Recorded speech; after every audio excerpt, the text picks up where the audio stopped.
Hello, good morning, नमस्कार। कैसे हैं आप सब? चलिए ठीक होंगे।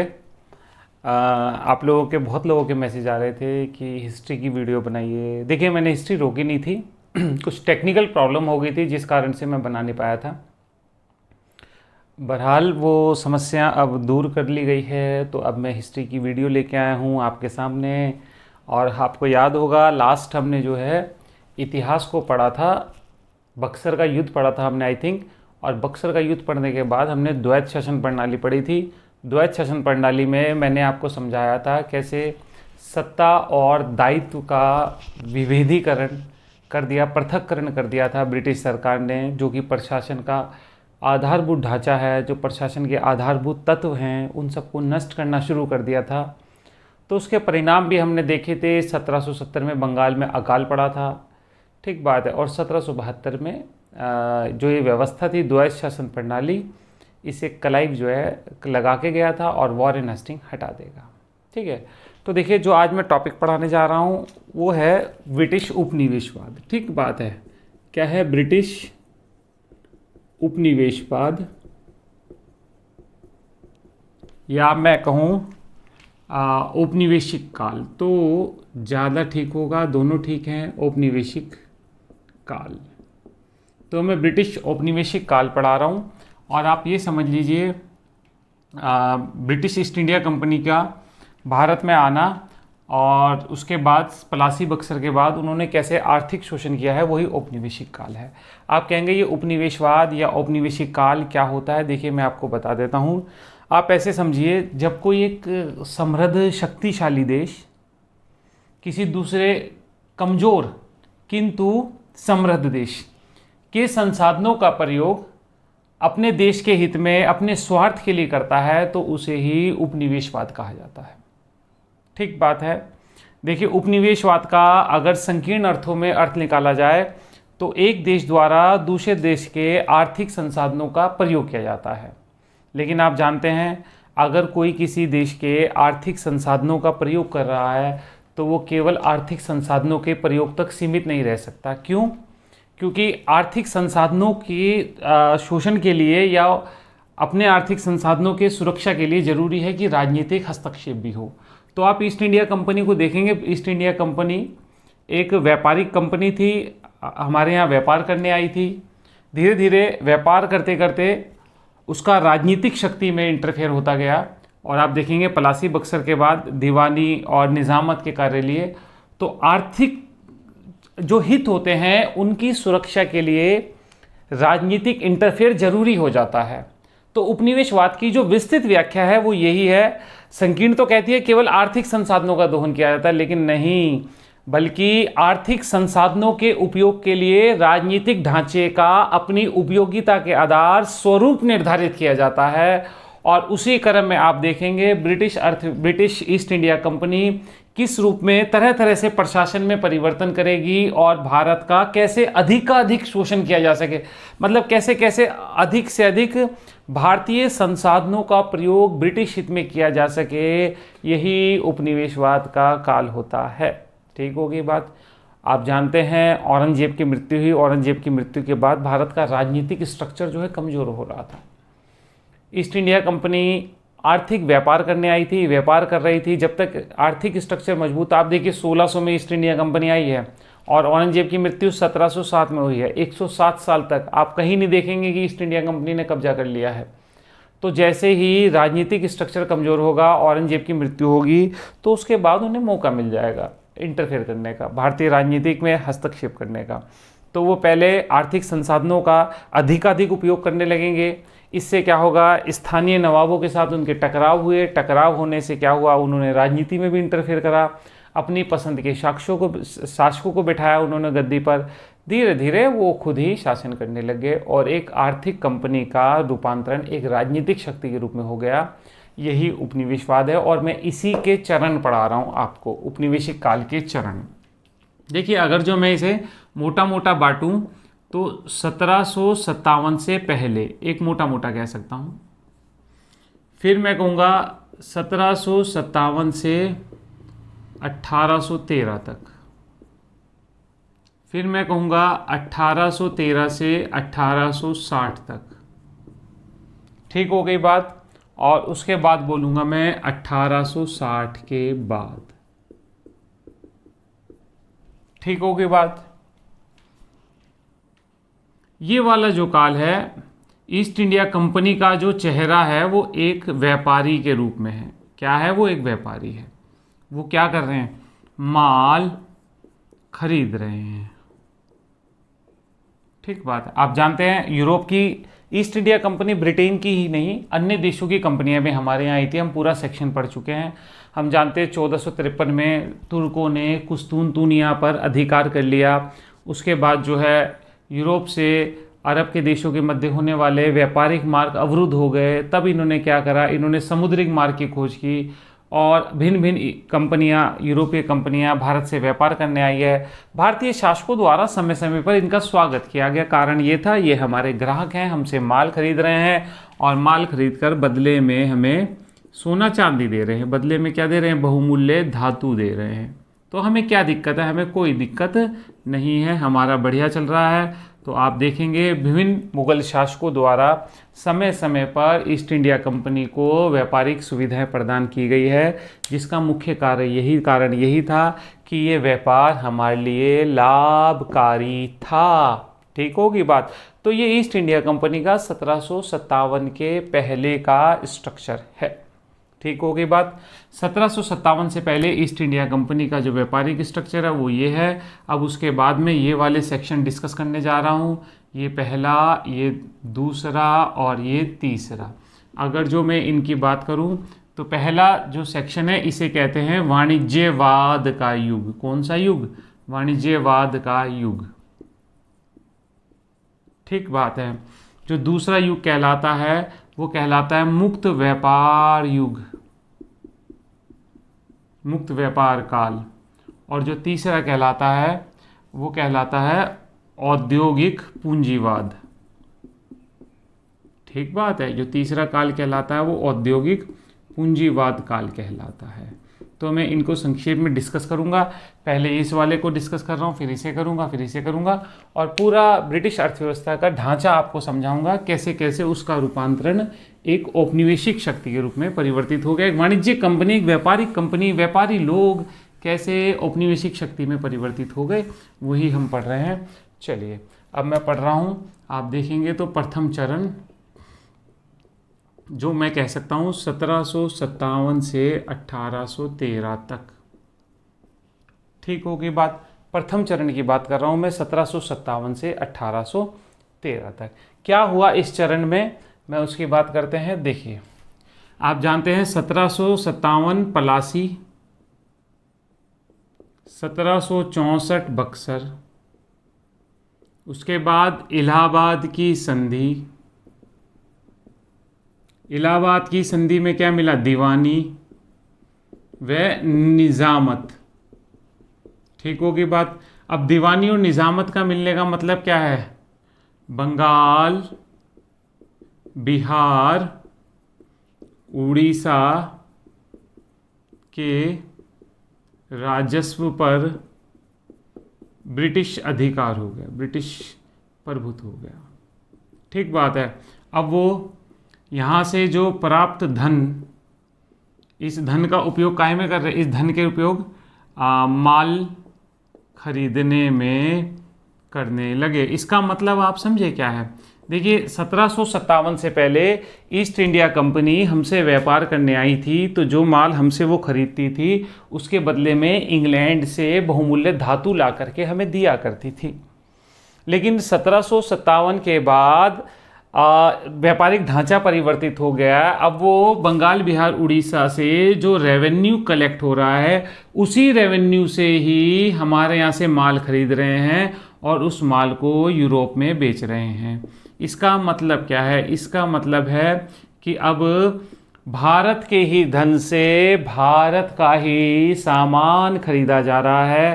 पहले उन्होंने यहाँ के राजस्व के क्षेत्रों पर अधिकार कर लिया, अब उसी पैसे से माल खरीदने लगे हैं। इसका मतलब है भारत को अपने माल का कुछ भी नहीं मिल रहा, माल का प्रतिफल मिलना बंद। क्या हो गया? प्रतिफल मिलना बंद हो गया। अब बताइए मुझे, प्रतिफल मिलना बंद हो गया इसका मतलब क्या है?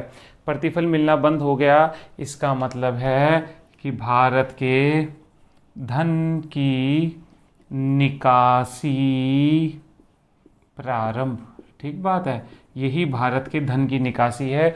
और धीरे धीरे कैसे एक समृद्ध देश, कैसे अकालों का देश बढ़ जाएगा, भूखमरी बढ़ जाएगी, कृषि जो अब तक पूरे अर्थव्यवस्था का ढांचा और आधार हुआ करती थी वो कैसे घाटे का सौदे में परिवर्तित हो जाएगा।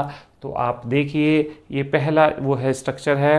तो अब मैं इसमें चल रहा हूँ। अब आप देखते हैं इन्होंने क्या क्या व्यवस्थाएं की, मैं उन व्यवस्थाओं पे चल रहा हूँ। देखिए, भारत से जो पैसा मिलता था उससे इन्होंने माल खरीदा, इन्होंने उसे पता है क्या नाम दिया था? उन्होंने उसे नाम दिया था निवेश, कि हम निवेश कर रहे हैं। देखिए, पैसा हमारा, हमारे पैसे से हमारा माल खरीद रहे, और उसके लिए इन्होंने क्या टर्म कॉइन की थी? उन्होंने कहा था, इसे निवेशवाद कहा था। ठीक बात है, आप समझ गए होंगे। चलिए, अब इस दौरान कृषि क्षेत्र में, अब ये राजस्व प्राप्त कर रहे हैं बंगाल, बिहार, उड़ीसा से, तो कृषि क्षेत्र में किस तरह से राजस्व प्राप्त कर रहे हैं, मैं उस स्ट्रक्चर पे आ रहा हूँ। याद रखिएगा, हम प्रथम चरण ही रहे हैं। प्रथम चरण में कैसे कृषि का शोषण होता है हम जानते हैं, देखते हैं। 1765 से 72 तक तो द्वैध शासन था, ये तो आप बहुत अच्छे से जानते हैं, ये मैं आपको पढ़ा चुका हूँ पिछली वीडियो में। अब मुझे सेकंड स्टेप जो है द्वैध शासन के बाद क्या हुआ, अब वो देखते हैं। देखिए, गवर्नर जनरल जो बन के आए हैं उनका नाम है वॉरेन हेस्टिंग। क्या नाम है? Warren Hasting. वॉरेन हेस्टिंग ने क्या किया? इजारेदारी व्यवस्था लागू की। कौन सी व्यवस्था? इजारेदारी व्यवस्था लागू की। आप कहेंगे इजारेदारी व्यवस्था मतलब क्या है? मतलब है भूमि को ठेके पर देना। ठीक होगी बात? कितने साल के लिए? 5 साल के लिए। इसलिए इसे नाम क्या दिया जाता है? पंचवर्षीय व्यवस्था भी कहते हैं। ठीक बात होगी जी। अब ठेके पर किसे देंगे? जो ज़्यादा बोली बोलेगा। अब ये बताइए, ज़्यादा बोली बोलेगा वो उतना ही ज़्यादा किसानों को निचोड़ेगा। जमींदारों को कोई महत्व नहीं दिया गया है ना, इसमें जमींदारों को बोली में कोई महत्व नहीं दिया गया। इसका मतलब आप समझ गए, ऐसे लोग भूमि ठेके पर ले रहे हैं जिनका जमीन उत्पादन, कृषि उत्पादन से कोई संबंध ही नहीं है। उनका तो उद्देश्य क्या है? कृषि एक व्यापार की वस्तु बन रही है, कृषि एक हस्तांतरणीय वस्तु बन रही है। आप जानते हैं पहले के हमारे संस्कार क्या थे भारत में? कृषि भूमि को बेचा नहीं जाता था। कृषि भूमि को एक, जो आप सुनते हैं धरती मेरी माँ है, धरती माँ का मतलब सेंस क्या है? एक जमीन का इतना सम्मान होता था, जमीन बेची नहीं जाती थी। और देखिए जमीन अब क्या हो रही है? जमीन अब बेचने की, ठेके पर देने की ये व्यवस्था आ रही है। आज भी तो यही चल रहा है, जमीन क्रय विक्रय की वस्तु बन गई है। और जहाँ जमीन क्रय विक्रय की वस्तु बनी है, आदमी जड़ से उखड़ता जा रहा है। अब जड़ से उखड़ता जा रहा है तो फिर शहरों की तरफ पलायन कर रहा है, शहरों की तरफ पलायन कर रहा है। तो आप देख ही रहे हैं क्या हो रहा है। जरा सा शहर में संकट खड़ा होता है तो वापस अपनी जड़ों की तरफ भागते हैं। अब जड़ को तो आप उखाड़ के आए थे, जड़ों पर क्या कर रहे हो जा करके, आप समझ रहे हैं? तो ज़मीन का देखिए क्या महत्व है, आप यहाँ से समझिए। और यहाँ से अंग्रेजों के समय से ही ज़मीन जो है बिक्री की वस्तु या ठेके पर देने की वस्तु बनती जा रही है। जमींदारों को बोली में कोई महत्व नहीं दिया गया। ये व्यवस्था लागू की गई है 1772 में। ठीक बात है। अब भूमि को ठेके पर दिया वॉरेन हेस्टिंग ने। वॉरेन हेस्टिंग अब ठेके पे कोई भी ले सकता है। कुंतु बाबू वॉरेन हेस्टिंग का एक नौकर था। कुंतु बाबू के लड़के के नाम पता है आपको? वॉरेन हेस्टिंग ने अपने नौकर के लड़के के नाम भी ठेका छुड़वा रखा था जमीन का, यानी करप्शन। वॉरेन हेस्टिंग के ऊपर इसका केस भी चलेगा, चार्ज लगेगा और इंग्लैंड में केस भी चलेगा। खैर बरी हो जाएगा वहाँ पे, ये भ्रष्टाचार का आरोप लगेगा। तो खैर आप देख लीजिए, जब गवर्नर जनरल डिस्कस करूँगा वो वहाँ पे बात करेंगे। तो आप देख लीजिए, कुंतु बाबू के लड़के के नाम जमीन भी ले लेंगे। तो ये पंचवर्षीय व्यवस्था इसने लागू की। अब जमींदारों को कोई महत्व नहीं दिया तो कृषि क्या होने लगी? कृषि में उत्पादन घटने लगा और शीघ्र ही ये व्यवस्था फेल हो गई। तो वॉरेन हेस्टिंग ने 1777 में इसमें 2 चेंज कर दिए। 2 चेंज क्या किए? एक तो 1777 में इसे 1 वर्षीय कर दिया, एक चेंज तो ये कर दिया, और दूसरा चेंज क्या कर दिया गया? जमींदारों को महत्व दिया गया। ठीक बात है, जमींदारों को क्या दिया गया, जमींदारों को महत्व दिया गया। यानी कि जिसका कृषि भूमि से संबंध है उनको बोली बोलने में महत्व दिया गया है। ठीक हो गई बात। तो आप देख लीजिए वॉरेन हेस्टिंग के समय जो प्रयास किए गए मैंने आपको बताए हैं। अब मैं चलता हूँ नेक्स्ट पे, वॉरेन हेस्टिंग के बाद क्या हुआ आप वो देख लीजिए। ठीक होगी बात।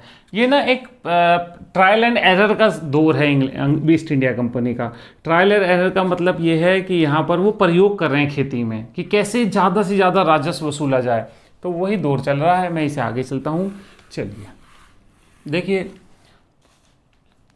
इस दौरान 1776 में अमेरिका आज़ाद हो जाएगा। अमेरिका क्या हो जाएगा, स्वतंत्र हो जाएगा, आप जानते हैं। और अमेरिका स्वतंत्र हो जाएगा किससे, ब्रिटिश सरकार से। ठीक बात है, ईस्ट इंडिया कंपनी तो थी वहाँ भी, उनसे क्या हो जाएगा, स्वतंत्र हो जाएगा। अब अमेरिका के स्वतंत्र होने के बाद अंग्रेज़ों का, ईस्ट इंडिया कंपनी का पूरा फोकस कहाँ आ जाएगा, भारत पे आ जाएगा। ये तो बड़ा आघात लगा इनके हाथ से, अमेरिका निकल जाएगा तो इनका पूरा फोकस भारत पे आ जाएगा। अब ये क्या करेंगे, भारत का शोषण ज़्यादा करने लगेंगे। आप कहेंगे क्या मतलब इसका, मतलब ये कि यहाँ पर जो शक्तियाँ उभर रही थी, क्योंकि अमेरिका में इन्होंने कुछ गलतियाँ की, उस गलतियों से वो सीख लेंगे और वो गलतियाँ भारत में ना दोहराई जाए, इसलिए भारत पर ज़्यादा फोकस करेंगे। तो जो अमेरिका का स्वतंत्रता संग्राम था ना, इसमें एक इनका जो सेनापति था वो था कॉर्नवालिस। कॉर्नवालिस अमेरिका में पराजित हो गया था। अब ये पराजित हो गया, इसको अब पोस्टिंग मिली है भारत में। भारत का गवर्नर जनरल बन के आ रहा है कॉर्नवालिस 1786 से 1793। ठीक हो की बात। कॉर्नवालिस गवर्नर जनरल के मतलब है इसके पास सिविल अधिकार है ना, प्लस कॉर्नवालिस जो है सेनापति था, इसे सैनिक अधिकार भी दिए गए। तो दोनों अधिकारों से लैस ये पहला गवर्नर जनरल आ रहा है। ये जिद पे अड़ गया था कि मेरे को सिविल के साथ साथ सैनिक शक्ति भी दी जाए तब मैं भारत में जाऊंगा। तो सिविल और सैनिक शक्ति दोनों लेकर आ रहा है कॉर्नवालिस। और तीसरा मैं इसका बता दूं, परिवार से ये जमींदार है। परिवार से क्या है कॉर्नवालिस, जमींदार है, जमींदार है। तो मैंने इसकी तीनों बात बताई। अब मैं बताता हूँ इसने भारत में आकर क्या व्यवस्था करी है, हम उसे समझ लेते हैं। चलिए, तो हम बात कर रहे हैं कॉर्नवालिस। अब कॉर्नवालिस की मैंने तीन चीज़ बताई, 1786 से 1793। ये आकर के यहाँ पर जो व्यवस्था लागू करेगा उसका नाम मैं लिख रहा हूँ 10 वर्षीय व्यवस्था 1790 और स्थायी बंदोबस्त 1793। ठीक बात है। पहले इसे 10 वर्ष के लिए लागू किया जाएगा, बाद में इसे स्थायी बंदोबस्त। स्थायी बंदोबस्त का दूसरा नाम होता है इस्तमरारी बंदोबस्त, या एक और नाम मैं कह दूं जमींदारी बंदोबस्त। ठीक है, जमींदारी व्यवस्था। तो क्यों इन्होंने स्थायी बंदोबस्त लागू किया है, सबसे पहले हम वो देखते हैं कि स्थायी बंदोबस्त क्यों कहते हैं। नाम से देखिए, स्थायी बंदोबस्त का पहले तो नाम देखिए आप, स्थायी बंदोबस्त क्यों कह रहे हैं। स्थायी इसलिए अंग्रेजों ने अपनी राजस्व की मांग फिक्स कर दी, यानी कि स्थायी कर दी, इसीलिए इसे क्या बोलते हैं, स्थायी बंदोबस्त बोलते हैं। जमींदारी बंदोबस्त क्यों कहते हैं, क्योंकि यह बंदोबस्त जमींदार से किया गया। किससे किया गया, जमींदार से किया गया, इसलिए इसे क्या बोलते हैं, इसे जमींदारी बंदोबस्त भी बोलते हैं। तो आप ये दोनों समझ गए होंगे, जमींदारी बंदोबस्त और स्थायी बंदोबस्त, आप ये दोनों समझ गए होंगे। ठीक होगी बात। चलिए, जमींदारी बंदोबस्त भी हो गया, स्थायी बंदोबस्त भी हो गया। यानी कि जमींदार से बंदोबस्त का मतलब जमीन का मालिक कौन बना, मालिक इसे माना गया। अब आप कहेंगे स्थायी बंदोबस्त क्यों किया अंग्रेजों ने, मैं इसकी भी सीमा बताता हूँ। चलिए पहले मैं इसे मिटाता हूँ। मैंने नाम को एक्सप्लेन और जस्टिफाई कर दिया कि क्यों ऐसा नाम दिया गया है। चलिए अब इसमें देख लेते हैं। देखिए इस समय की स्थिति क्या है। स्थिति को मैं दो पार्ट्स में बांटूंगा, एक आंतरिक और एक बाह्य स्थिति। अगर आप इन दोनों स्थिति को समझें तो स्थायी बंदोबस्त का आप महत्व तुरंत समझ जाएंगे। अगर मैं बात करूं आंतरिक स्थिति, तो यहाँ पर क्या है, मैसूर का उत्थान हो रहा है। अब मैसूर का उत्थान हो रहा है, इससे युद्ध चल रहे हैं, युद्ध चलने के लिए चाहिए पैसा, और पैसे के लिए इन्होंने क्या किया है, स्थायी बंदोबस्त किया है। आप कहेंगे इसका क्या मतलब? इसका मतलब मैं आपको बताता हूं। अगर अंग्रेजों के सामने दो विकल्प थे, या तो वो युद्ध लड़ लें या वो आर्थिक बंदोबस्त कर लें। अगर वो युद्ध लड़ेंगे तो बिना धन के युद्ध नहीं लड़ा जा सकता। इंग्लैंड से पैसा थोड़ी आ रहा है कि आप जाओ युद्ध करो, व्यापारी कंपनी है भाई। और अगर इन्हें आर्थिक बंदोबस्त करना है तो टीपू इतना हावी हो जाएगा कि इनका सारा वो उखाड़ देगा, साम्राज्य उखाड़ देगा। तो ये बड़ी समस्या होगी। तो इन्होंने क्या किया, एक विकल्प चुना। इन्होंने कहा कि कुछ ऐसा हो जाए कि सांप भी मर जाए, लाठी भी ना टूटे, यानी हम युद्ध भी कर पाए। इन्होंने प्रायोरिटी दी युद्ध को, क्योंकि पहले तो अपनी सुरक्षा है, साम्राज्य की सुरक्षा है। जब सारा साम्राज्य सुरक्षित होगा तो संसाधनों को अपने आप ही लूट लेंगे हम। तो इन्होंने कहा कि ऐसा काम करो कि युद्ध पे प्रायोरिटी देते हैं, और लेकिन युद्ध के लिए धन भी मिलता रहे। तो इन्होंने क्या करा, इन्होंने कहा कि भाई भारतीयों में से ही किसी व्यक्ति को खड़ा कर दो।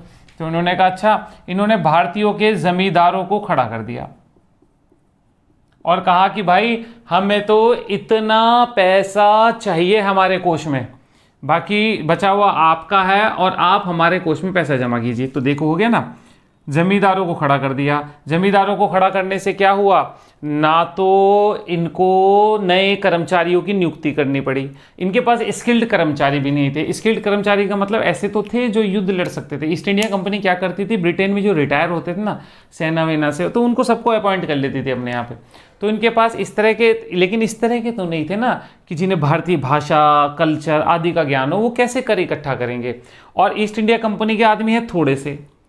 पेडलर में भले ही फ्रांस है और आपका पुर्तगाली है, वो पराजित हो गए हैं, लेकिन अगर वो भारतीय शक्तियों के साथ मिल गए और ईस्ट इंडिया कंपनी को कर देने से मना कर दिया, विद्रोह फूट जाएगा, है ना। तो ईस्ट इंडिया कंपनी ने कहा हम पर्दे के पीछे से शासन करेंगे, और हम क्या करते हैं, हम जमींदारों को खड़ा करते थे। जमींदार कौन? आप और मेरे में से ही कुछ व्यक्तियों को जमींदार बना दिया गया, और उनका काम शक्तिशाली व्यक्तियों को जो गाँव के थे, और उन्हें कह दिया कि आपको कर इकट्ठा करना है। अब जमींदार जो है पैसे भी नहीं देना, पैसा मिलेगा तो जमींदार का हिस्सा मिलेगा, और जमींदार क्या करेगा, अब लट से पैसा वसूल करेगा। ठीक बात है। तो अंग्रेजों ने सोची समझी शासित थी। बाह्य कारण क्या थे? देखिए, इस समय यूरोप में नेपोलियन का उदय, ठीक बात है, तो नेपोलियन का उदय हो रहा था, और टीपू जो है नेपोलियन से पत्राचार कर रहा था। तो अंग्रेजों को खतरा था कि कहीं ऐसी स्थिति ना खड़ी हो जाए कि नेपोलियन जो है इतना शक्तिशाली हो जाए। अभी तो यूरोप में ही था उस समय, धीरे धीरे टीपू पत्राचार भी करेगा, आगे देखेंगे हम। तो ऐसी स्थिति ना खड़ी हो जाए कि ये आंतरिक और बाह्य रूप से सब एक हो जाएं और अंग्रेजों के खिलाफ एक गठजोड़ बना ले और ईस्ट इंडिया कंपनी का पतन हो जाए। तो आंतरिक और बाह्य कारणों से अंग्रेजों ने एक ऐसी भू राजस्व व्यवस्था को चुना जिसमें उन्हें कोई झंझट नहीं करने, यानी कोई नियुक्ति नहीं करनी, और उन्हें एक निश्चित समय पर निश्चित आय भी मिलती रही। वही व्यवस्था है स्थायी बंदोबस्त। अब मैं इसके आपको प्रावधान समझा देता हूं, फिर मैं आगे चलता हूं। चलिए, स्थायी बंदोबस्त के प्रावधान देख लीजिए आप क्या है। देखिए, मैंने आपको कहा सबसे नीचे है किसान और सबसे ऊपर है अंग्रेज।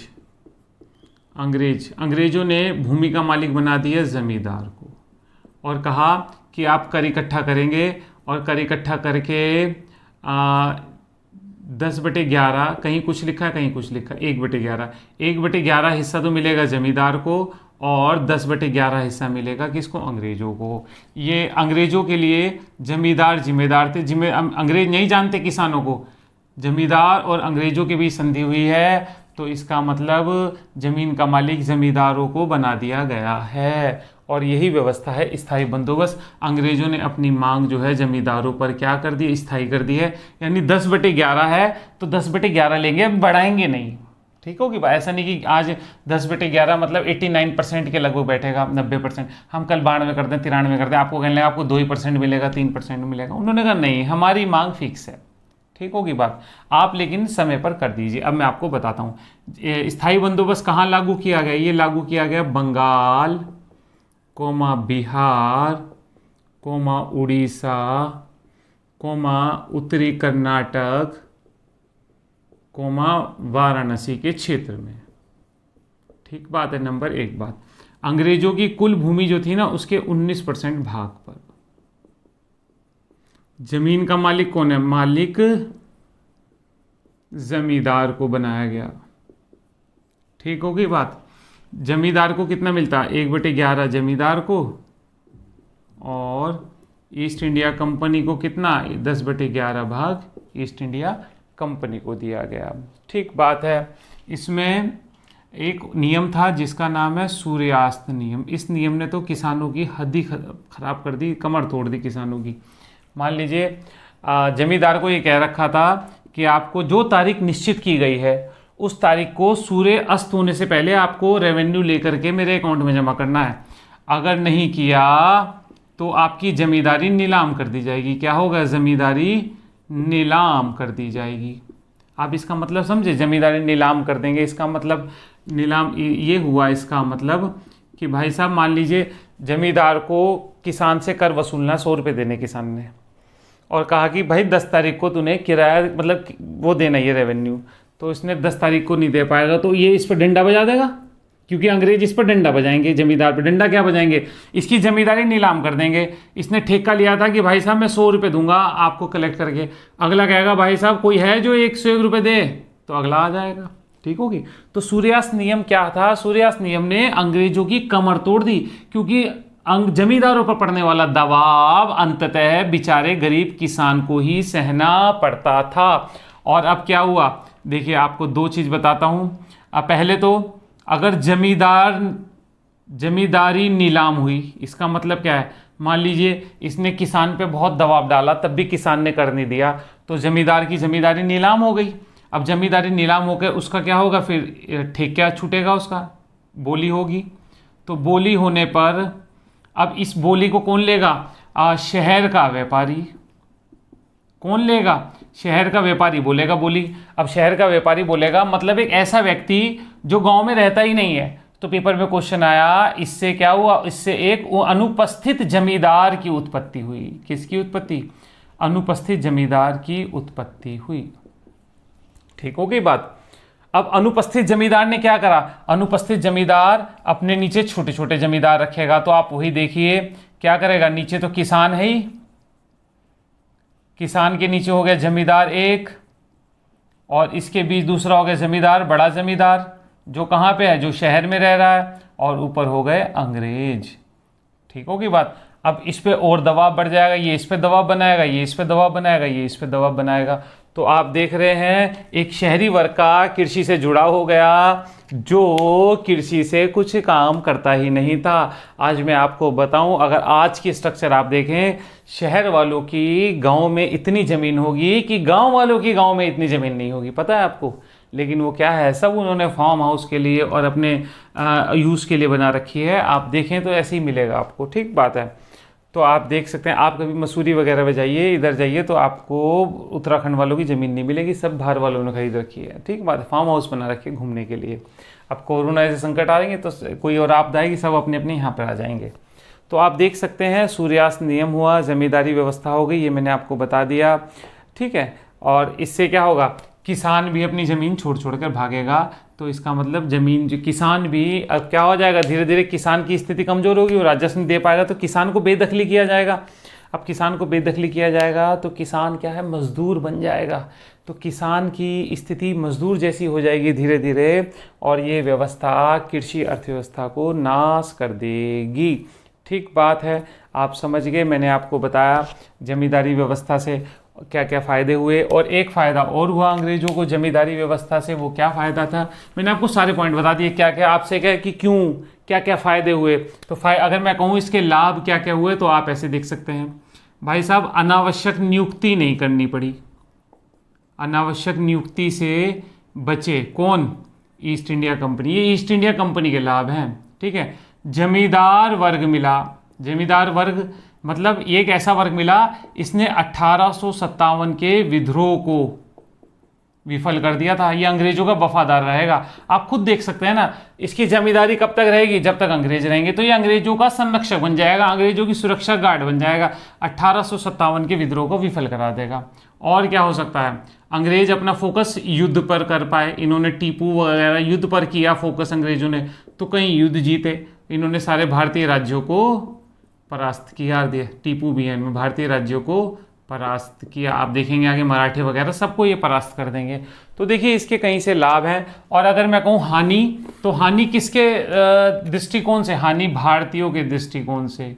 क्या जमीन बिक्री की वस्तु बन गई, बन गई। किसान क्या बन गया, किसान मजदूर बन गया। ठीक बात है कि और क्या होगा, जब अनुपस्थित जमींदार आने से क्या होगा, अनुपस्थित जमींदार, इससे क्या होगा, कृषि में निवेश कम, कृषि में निवेश कम। ठीक है, इस तरह से आप देखेंगे बहुत सारी ऐसी समस्या हैं। आप बहुत से पॉइंट बना सकते हैं, कभी आपको मेंस लिखना हो तो आप देख सकते हैं। ये सारे के सारे बिंदु आपके रैयत स्थायी बंदोबस्त के हैं। चलिए मैं नेक्स्ट पे आ रहा हूँ, आप आइए मेरे साथ। अगर जो मैं नेक्स्ट वीडियो उसकी बात करूं तो वो है रैयतवाड़ी व्यवस्था, रैयतवाड़ी बंदोबस्त। फटाफट करता हूं, नहीं तो आपका टाइम खराब हो रहा है, बहुत लंबी वीडियो हो जाएगी। देखिए यहाँ पर अब मैं आपको पहले सारे बता चुका हूं। अब भूमि का प्रबंध किससे किया जाए, रैयत। रैयत का मतलब क्या होता है, किसान, किसान से प्रबंध कर रहे हैं अंग्रेज। ठीक बात है। आपसे पूछे कि ये क्यों लागू की, किसान से क्यों किया, जब ऊपर तो जमींदार से किया, तो ये अब दूसरे सिस्टम क्यों लागू कर रहे हैं। ठीक बात है। तो देख लीजिए किसान से इसलिए कर रहे हैं, आप देख लीजिए दक्षिण में जोत का आकार छोटा, तो जोत का आकार छोटा, तो दक्षिण में जमींदार है ही नहीं, जमींदार है ही नहीं दक्षिण में। ठीक बात है। दूसरा जो जमींदारी व्यवस्था या स्थायी बंदोबस्त था, स्थायी बंदोबस्त की कमी को दूर करने के लिए स्थायी बंदोबस्त की आलोचना हो रही थी। आप कहेंगे इतना तो लाभ हुआ ईस्ट इंडिया कंपनी को, उसकी आलोचना क्यों हो रही थी। देखिए मैंने आपको कहा स्थायी बंदोबस्त में अंग्रेजों ने अपनी मांग फिक्स कर दी थी कि 90% या 89% चाहिए, लेकिन आगे वो बढ़ा नहीं पाए, धीरे धीरे तो वो बढ़ा नहीं पाए। तो रैयतवाड़ी व्यवस्था में अगर वही प्रबंध कर देते तो आगे इन्हें क्या करना था, इन्हें आगे और दर बढ़ानी थी 90% से भी ज़्यादा। तो इन्होंने कहा जमींदार 11% भी क्यों ले रहा है, तो बीच में बिचौलियों को उन्मूलन करो, ज़्यादा से ज़्यादा रेवेन्यू कलेक्ट होगा। तो जमींदारी व्यवस्था की आलोचना के संदर्भ में इसे अपनाया गया है रैयतवाड़ी व्यवस्था। और तीसरा मैं कहूँ तो उपयोगितावादी सिद्धांत, उपयोगितावादी सिद्धांत भी इस पे हावी है। आप कहेंगे उपयोगितावादी सिद्धांत भी हावी है, इसका मतलब क्या है, इसका मतलब है ये कहता है कि भूमि का मालिक वही जो श्रम करे, यानी खेत में मेहनत करे। अब खेत में मेहनत कौन कर रहा है, खेत में मेहनत किसान कर रहा है, इसलिए इन्होंने किसान से ही प्रबंध करा है। तो मैंने आपको बता दिया इन्होंने रैयतवाड़ी व्यवस्था क्यों लागू करी, ये पॉइंट, ये पॉइंट, ये पॉइंट, सामान्यतः किताबों में यही बिंदु दिए होते हैं, वो मैंने आपको सारे बिंदु बता दिए हैं। ठीक होगी बात। चलिए अब मैं इसके पॉइंट वार बता देता हूँ क्या क्या प्रबंध है, आप देख लीजिए। देखिए रैयतवाड़ी व्यवस्था के जन्मदाता माने जाते हैं, कौन माने जाते हैं, इसके जन्मदाता माने जाते हैं कैप्टन रीड और टॉमस मुनरो। ठीक बात है, दो माने जाते हैं इसके, टॉमस मुनरो और कैप्टन रीड। आप कहेंगे सबसे पहले इसे 1792 में तमिलनाडु के बारामाहल में किसने लागू किया था, कैप्टन रीड ने। कैप्टन रीड ने यहाँ पर सबसे पहले इसका प्रयोग किया था। ठीक हो गई बात।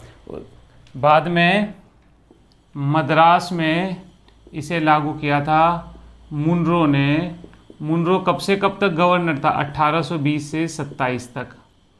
बम्बई में किसने लागू किया था, एल्फिस्टन ने।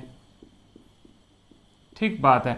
तो आप देख सकते हैं मैंने आपको सारा बता दिया कि ज़मीन का मालिक कौन बना, किसने शुरू की है, कहाँ कौन से एरिया, मुंबई और मद्रास में शुरू की गई है, तमिलनाडु के 12 माल से शुरू की गई है। ठीक बात है।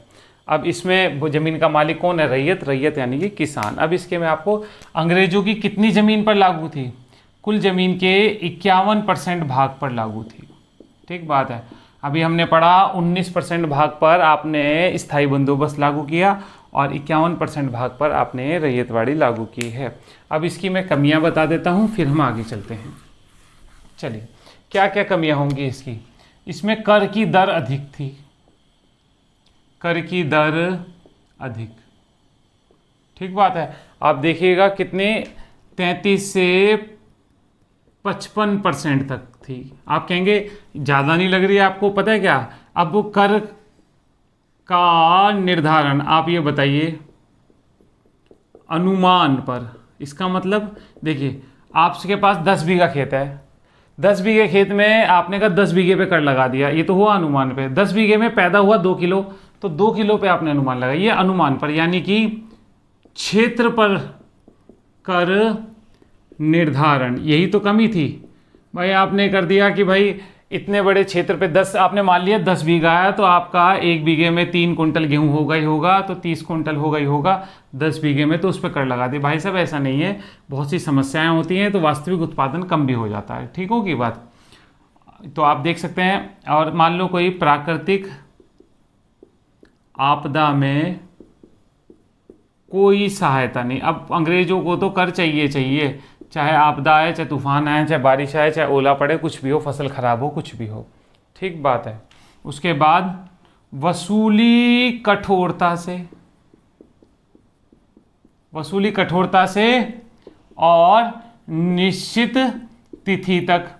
इसमें भी सूर्यास्त नियम जैसा नियम बना रखा था इन्होंने कि भाई साहब कठोर, हमें इतनी तारीख को चाहिए। अब हुआ क्या इसका परिणाम, चलिए ये देखिए, ये इसकी कमी है वसूली कठोरता से, ये मैं आपको बता देता हूँ। चलिए, अब इसके परिणाम क्या होंगे।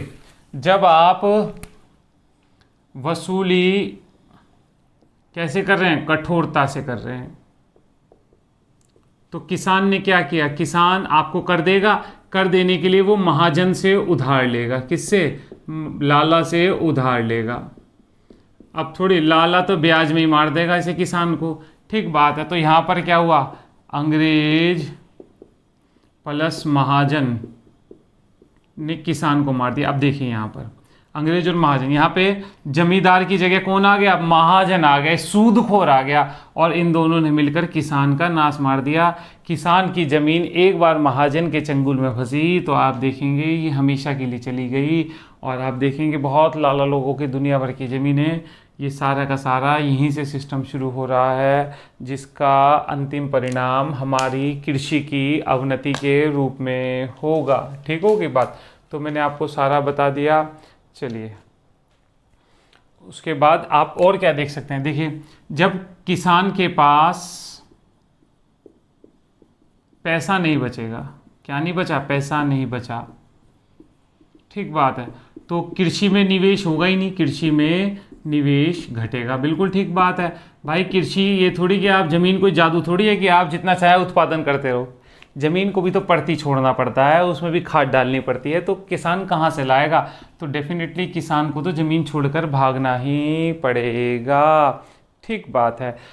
चलिए, तो आप देख सकते हैं। अब मैं इसमें कहूँ, आप कहेंगे रैयतवाड़ी व्यवस्था स्थायी बंदोबस्त से अच्छी थी, लेकिन देखिए व्यवस्था कितनी भी अच्छी हो, अगर उसके पीछे कोई बुरा आदमी बैठा है ना, तो वो उस व्यवस्था को खराब कर देगा। और यहाँ पे ऐसा था, इन सब व्यवस्था के पीछे एक कौन बैठी है, एक साम्राज्यवादी शक्ति बैठी है, साम्राज्यवादी शक्ति। इसका ध्येय क्या है, इसका ध्येय है आपका शोषण करना, शोषण करना। तो जब इसका ध्येय शोषण करना है, तो ये अंततः आपको लूट के ही मानेगी। और अगर मान लो सिस्टम कितना खराब है और आदमी पे आपको विश्वास है कि अच्छा आदमी बैठा है, तो धीरे धीरे वो सिस्टम को सुधार देगा। उससे टाइम लगेगा, मैं मानता हूँ कि आपको हो सकता है दिक्कतें झेलनी पड़े, बहुत सी प्रॉब्लम आए, लेकिन वो धीरे धीरे सिस्टम को ठीक कर देगा, पटरी पर ले आएगा। देखिए समय लगेगा हर चीज़ में। तो ऐसे ही जब यहाँ पे आदमी ही अच्छा नहीं था, तो आप जानते हैं लूट खसोट, करप्शन, भ्रष्टाचार ये होगा ही, किसानों का नाश हो रहा है, ये खेती खत्म हो रही है, यही चक्कर था। ठीक होगी बात। चलिए अब मैं तीसरे सिस्टम पे आ रहा हूं, और तीसरा सिस्टम जो है आपका वो है आपका महलवाड़ी। कौन सी व्यवस्था? महलवाड़ी व्यवस्था। तो हम महलवाड़ी व्यवस्था की बात करते हैं। सबसे पहले मैं इसका बता देता हूँ, शुरुआत हुई इसकी 1819-20 में मानी जाती है। ठीक बात है, शुरुआत करता इसके जनक माने जाते हैं हॉल्ट मैकेंजी जो है महलवाड़ी व्यवस्था के जनक माने जाते हैं। महल, सबसे पहले इसका अर्थ समझिए। महल, कहीं महल लिखा हो, महल का अर्थ है गांव या कस्बा। अब इसमें क्या किया गया है, जमीन के लिए, यानी कि जमीन का मालिक कौन? पूरा गांव। ठीक बात है, यानी कि इसमें सामूहिक राजस्व निर्धारण किया गया। ठीक बात है, किया गया। संपूर्ण गांव, यानी कि संपूर्ण गांव प्रधान के माध्यम से कर देगा। ठीक होगी बात। अगर कोई नहीं देता कर तो उसकी ज़मीन किसी दूसरे किसान को ट्रांसफ़र कर दी जाती, ये व्यवस्था की गई। ठीक बात है। और ये कहाँ पर लागू की गई? ये व्यवस्था पंजाब, मध्य भारत और उत्तर भारत के क्षेत्र में लागू की गई। ठीक है, उत्तर, आप इसे कहिए उत्तर पश्चिम भारत। ठीक होगी बात। अंग्रेजों की ज़मीन के कुल कितने परसेंट पर? 30% पर। तो आप देख सकते हैं 30% भाग पर। पहली थी 19% भाग पर स्थायी बंदोबस्त, रैयतवाड़ी बंदोबस्त 51% पे थी, और ये 30 हो गई, तो टोटल 100% ज़मीन पे हो गई। ठीक होगी बात। तो देख लीजिए, अब इसमें भी आपको उपयोगितावादी सिद्धांत दिखेगा। है उपयोगितावादी सिद्धांत? कैसे उपयोगितावादी सिद्धांत कैसे है? इसमें ज़मीन का मालिक किसे माना गया? पूरे गांव कस्बे यानी किसान को माना गया है। ठीक है, लेकिन सामूहिक रूप से। ज़मीन का मालिक गांव, या आप कह दीजिए संपूर्ण गांव, संपूर्ण किसान। ठीक होगी बात। तो इसमें भी आपको उपयोगितावादी सिद्धांत दिखता है। अब इसकी क्या क्या कमियां रही वो हम देख लेते हैं, फिर हम आगे चलते हैं। इसकी भी वही कॉमन कमियां हैं जो उसमें लिखी हुई। क्या? देखिए, इसमें भी कर की दर अधिक, बहुत अधिक थी इसमें कर की दर। कर की दर 80% तक थी। कितनी? 80% तक। ठीक होगी बात। बाद में क्या होगा, विलियम बेंटिंग आएंगे। कौन आएंगे? गवर्नर जनरल विलियम बेंटिंग इसमें सुधार करेंगे। इसमें क्या करेंगे? सुधार। अब आप कहेंगे इसमें सुधार करने के लिए क्या करेंगे? वो नियुक्त करेंगे किसे? वो नियुक्त करेंगे मार्टिन बर्ड को। मार्टिन बर्ड कौन है? उत्तर भारत में भूमि व्यवस्था का जनक है ये।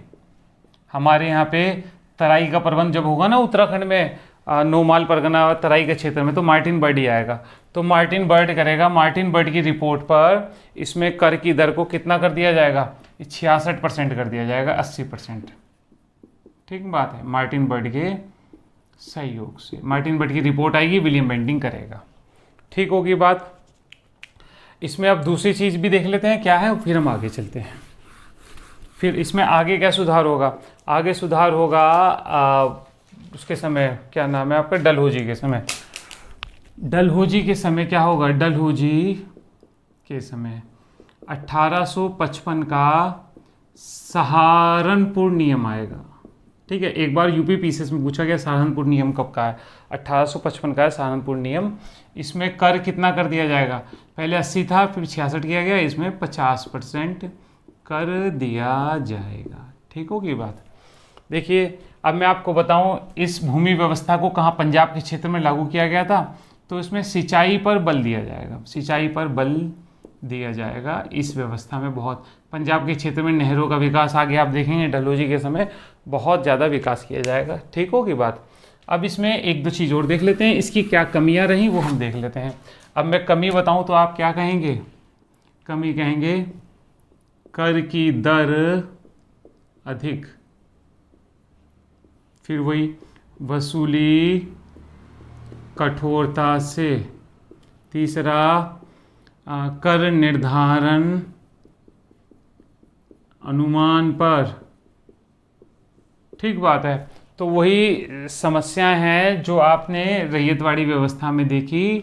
तो अंततः ये सिस्टम भी इसकी कमियां उभर के आएंगी और किसानों का धीरे धीरे विरोध शुरू होगा और वही विरोध आगे राष्ट्रीय आंदोलन में परिवर्तित हो जाएगा।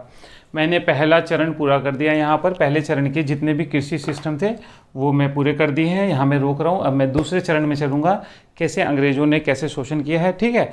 अगर आपको वीडियो पसंद आए तो लाइक शेयर सब्सक्राइब कर दीजिएगा। ठीक है। ध्यान रखिए अपना। Thank you.